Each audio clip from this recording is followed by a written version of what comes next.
बबलाट शाळा दुर्घटनेचे खरे कारण कोणते? प्रशासनाच्या दाव्यावर ग्रामस्थांचा सवाल। साडीच्या दोरीमुळे छत कोसळल्याचा दावा ग्रामस्थांनी फेटाळला असून शाळेच्या इमारतीचे तातडीने स्ट्रक्चरल ऑडिट करण्याची मागणी करण्यात आली। अक्कलकोट तालुक्यातील बबलाद येथील जिल्हा परिषद प्राथमिक कन्नड शाळेच्या छताचा भाग कोसळून 12 विद्यार्थी व 2 शिक्षक जखमी झाल्याच्या घटनेनंतर दुर्घटनेच्या कारणावरून प्रशासन आणि ग्रामस्थ आमने सामने आले आहेत। मुख्य कार्यकारी अधिकारी कुशल जैन यांनी पाहणीनंतर छताला साडीच्या दोरीने झोका बांधल्यामुळे ही दुर्घटना घडली असल्याचा दावा केला आहे। मात्र ग्रामस्थ व पालकांनी हा दावा फेटाळून लावत इमारतीची बांधकाम गुणवत्ता आणि देखभालीचा मुद्दा उपस्थित केला आहे। बबलाद हे कर्नाटक सीमेलगतचे गाव असून शाळेची इमारत सुमारे 35 वर्ष जुनी आहे। 2020च्या महापुरात शाळेच्या इमारतीत पाणी शिरून मोठे नुकसान झाले होते। त्यानंतर इमारतीची तांत्रिक तपासणी किंवा स्ट्रक्चरल ऑडिट झाले होते का, असा सवाल ग्रामस्थांनी उपस्थित केला आहे। प्रशासनाने दुर्घटनेचे कारण म्हणून साडीच्या दोरीचा उल्लेख केला असला तरी घटनास्थळी दोरीचा वापरच झाला नसल्याचा दावा यावेळी ग्रामस्थांनी केला आहे। आणि काल तर शिवसाहेब येऊन असं म्हणले की झोकामुळे झालाय। मला असं म्हणायचं आहे, मोठमोठ्या सिटीमध्ये मोठमोठ्या बिल्डिंगमध्ये आवडीनं झोका बांधतात लोक। जर झोक्यानं जर बांधकाम पडत असतील तर पुणे मुंबईसारख्या गावामध्ये झोका बांधलं नसते कोणी। मी ह्या शब्दात तीव्र निषेध व्यक्त करतो शिवसाहेबांचा। आणि विशेष म्हणजे ते झोका बांधला गेला नाही, तिथं शाळेच्या पोरांना खेळण्यासाठी लोढं होतं, ते लोढं ते शासनाने दिलेलं लोढं आहे ते, त्यामुळे असा प्रकार घडला आहे। त्याने काल येऊन शिवसाहेब म्हणजे झोकाचं याच्यामध्ये विशेष नाही, उगीच आपल्या शाळेत असलेल्या शिक्षकांना बळीचा बकरा करण्यासाठी हा प्रकार चालू आहे। मी ह्या गोष्टीचा तीव्र शब्दामध्ये निषेध व्यक्त करतो। ಅವ್ರಿಗೆ ಏನು ಕೊಟ್ಟರೆ ಇಲ್ಲಿ ಜೋಕಾಲಿ ಅವ್ರು ಕಟ್ಟಿಲ್ಲ, ಮತ್ತು ಜೋಕಾಲಿ ಕಟ್ಟಿದ್ರೆ ಆ ಜೋಕಾಲಿದ ಅಟ್ಟೆ ಉಚ್ಚಿ ಬಿಡಬೇಕು, ರಾಡ್ಗಳು ಉಚ್ಚಿ ಬಿಡಬೇಕು, ರಾಡ್ನು ಉಚ್ಚಿ ಬಿದ್ದಿಲ್ಲ।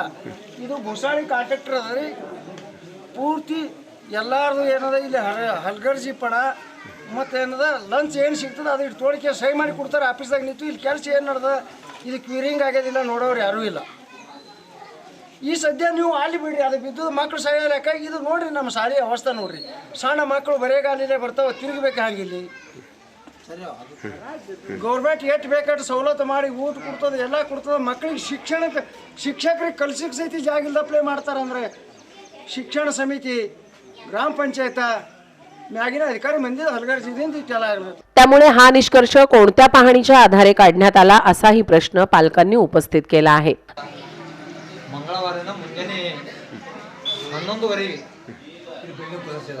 ಹ್ಯಾಂಗ್ ಕುಸಿಸಿದಪ್ಪ ಅಂದ್ರೆ ಕಾರ್ಗಳು ಊರಾಗ ಹೋಗಿ ಪರ್ವತ ಫೇರಿ ಮುಗಿದು ಬಂದ್ರಕ್ಕೆ ನಿಂತು ಪಾರ್ಗಳೆಲ್ಲ ಪಾರ್ಗಳೊಂದು ಅಪೇಕ್ಷೆ ಏನಿತ್ತು ನಮ್ಗೆ, ಅದು ಜೋಕಾಲಿ ಅದು ಆಡೋದ ಪೈಲಿ ಪಾರ್ಗಳಿಗೆ ಅದು ಕಟ್ರಿ ಸರ್ ಅಂತೇಳಿ ಪಾರ್ಗಳು ಮಾಗಣಿ ಮಾಡ್ಬೇಕು। ಸರ್ ಮಾಗಣಿ ಮಾಡ್ಬೇಕು, ಹಣ ಬಾಂಡ್ತಿರ ಅದಕ್ಕೆ ಅದಕ್ಕೆ ಹಣ ಕಟ್ಟೋಗತ್ತಿರು ಕಟ್ಟೋದೇ ಬಿದ್ದದ। 2 ಮಂದಿ ಸರ್ಗಳು 15 ಪಾರ್ಗಳು ಒಟ್ಟರು ತಿಳಿ ಹೊಡೆದ। ಕೇಳೋಕೆ ಹೋದ್ರೆ ಅವ್ರು ಕೇರ್ ಮಾಡಿಲ್ಲ, ಒಟ್ಟ ಕೇರ್ ಮಾಡಿಲ್ಲ। ನಿನ್ನ ಶಿವ ಬಂದ, ಅವ ಏನಂದ, ಇಲ್ಲ ಇದು ಬಾಲ್ಕಲ್ ಚಲೋ ಅದ, ಇದು ಕೆಳಗಿನ ನಿಂತ ಕುಸಾಸಿ ಅದ ಅವ ಅಂದ। ಕುಸಾಸಿದು ಫಸ್ಟ್ ಸ್ಲಾಬ್ ಕುಂತಿದ್ದು ಕುಂತ ಆಗಿಲ್ಲ, ಫಕ್ತ ಒಟ್ಟು ಸ್ಟೀಲ್ ಹೋಗ್ಯದ ಪೂರ್ಣ। ಇದು ಇರೋದೇ 20 ते 25 ವರ್ಷದ್ದು ಬಾಂಧಕಾಮ್ ಇಟ್ಟೇ ಅದ। ಅವರು अर्ध किशेकेव फक्त माडाचे आडे इथे ಮಾಡ್ರ ಅವರು ಕೆಲಸ ಮಾಡದೆ। इथं मुलं शिडी बांधताना ते आजचं ते प्लॅस्टर कोसळलं आहे।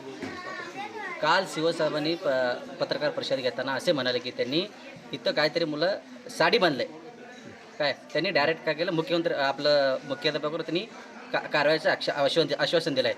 परंतु मी काय म्हणतो, हे जे पहिला स्ट्रक्चर केलेलं आहे, हे जे प्लॅस्टर केलेलं आहे आणि आत्ता जे काम केलेलं आहे त्यांच्यावर तुम्ही काहीतरी कारवा। गट शिक्षण अधिकारी, मुख्याध्यापक यांच्यावर तुम्ही डायरेक्ट ॲक्शन घेऊ नका, त्यांच्यावर काहीतरी कारवाई करा, मग मुख्याध्यापक तुम्ही जावा, असं माझा गावकरी म्हणून मी मत व्यक्त करतो। दरम्यान शाळेच्या इमारतीच्या सुरक्षिततेबाबत यापूर्वीच शिक्षण विभागातील संबंधित अधिकाऱ्यांशी पत्रव्यवहार केल्याचा दावा मुख्याध्यापकांनी केला आहे। पावसामध्ये सर्व 2-3 खोल्या आमची स्लॅब पाणी गळतात आणि त्याचं आम्ही ग्रामपंचायतीला पण दिलेले आहे, पंचायत समितीला पण त्याचं डागडुजी किंवा किरकोळ दुरुस्ती आणि मोठ्या दुरुस्ती करून मिळावं। आणि शौचालयाची एक समस्या होता, आम्हाला शौचालय आणि हे कंपाऊंड वॉल हे करून मिळावं म्हणून प्रस्ताव दिलेला आहे पंचायत समितीला आणि ग्रामपंचायतीला।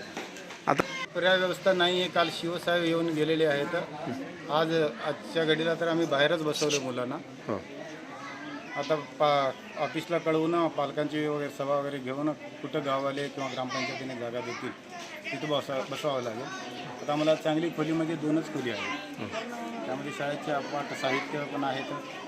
त्यामुळे आता विचार चालू. इमारतीच्या धोकादायक स्थितीची माहिती प्रशासनाला दिली होती, तर त्यानंतर कोणती कार्यवाही झाली? अधिकाऱ्यांनी पाहणी केली होती का?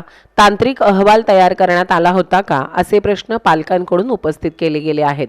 या दुर्घटनेनंतर मुख्याध्यापकांना नोटीस बजावण्यात आल्यानेही ग्रामस्थांमध्ये नाराजी आहे. विद्यार्थ्यांच्या सुरक्षेचा प्रश्न निर्माण झालेला असताना केवळ मुख्याध्यापकांवर कारवाई न करता इमारतीची बांधकाम गुणवत्ता, देखभाल आणि संबंधित यंत्रणेची जबाबदारी निश्चित करावी अशी मागणी यावेळी पालकांनी केली आहे. दुर्घटनेनंतर विद्यार्थ्यांच्या सुरक्षित शिक्षणाचा प्रश्नही ऐरणीवर आला आहे. या धोकादायक इमारतीत विद्यार्थ्यांना बसवू नये, त्यांच्यासाठी तात्पुरती सुरक्षित पर्यायी व्यवस्था करावी आणि शाळेचे तातडीने स्ट्रक्चरल ऑडिट करावे अशी मागणी ग्रामस्थ व पालकांनी केली आहे. ಸರಿ ಮಾಡಿ ಎಲ್ಲ ಸ್ಕೂಲಲ್ಲಿ ಹೋಗಿದ್ವಿ.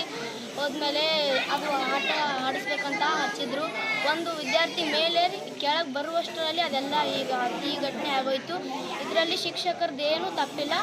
ಇದು ಆ ಪಾಠ ಜೊತೆಗೆ ಆಟ ಕಲಿಸೋ ಸಲುವಾಗಿ ಹೀಗೆ ಮಾಡಿದ್ರು. ಅದರಲ್ಲಿ ಏನೂ ತಪ್ಪಿಲ್ಲ ಅಂತ ಹೇಳ್ತೀನಿ. शिवसाहेब BDO साहेब सगळे अधिकारी इथं उपस्थित विजिट दिले, पण अक्षरशः शिक्षक आणि मुख्याध्यापकावर कारवाई करावं असं त्यांनी शिवसाहेबांना म्हणलेलं आहे. पण ह्याला जबाबदार शिक्षक आणि मुख्याध्यापक नाही साहेब. जेणेकरून इथं ते स्लॅब कित्येक वर्षाचा स्लॅब आहे आणि इथे शासनाचा निधी जिल्हा परिषद नाही होऊ दे, कुठल्या ह्याच्यात नाही होऊ दे, पण ग्रामपंचायत नाही होऊ दे, पण हे निधी इथे शिक्षण विभागाला जे एक्स्ट्रा निधी असते ते खर्च झालेलं नाही. माझं म्हणणं आहे की हे जे 13-14 मुलांना दुखापत झालेलं आहे, काल दवाखान्यामध्ये एक वेगळं वातावरण होऊ नये म्हणून मुद्दामून डिस्चार्ज घेतली, तरी त्यांना न्याय मिळाला पाहिजे. आणि शिक्षण विभागाचा निधी, शासनानं दिलेला निधी कोणाच्या खिशात गेला आहे हे पण त्याच्यात सानिभूतीची लाट आहे. आणि मला एवढं सांगायचं आहे की इथं जे अधिकारी असतील आणि त्यांच्यावर कायदेशीर कारवाई व्हायलाच पाहिजे. आणि जे काल शिवसाहेबांनी हे सांगितलं ते चुकीचं आहे. या दुर्घटनेचे नेमके कारण तांत्रिक तपासणीतून स्पष्ट होणार असले तरी तपास पूर्ण होईपर्यंत विद्यार्थ्यांच्या सुरक्षिततेची जबाबदारी प्रशासनाने घेण्याची मागणी केली आहे.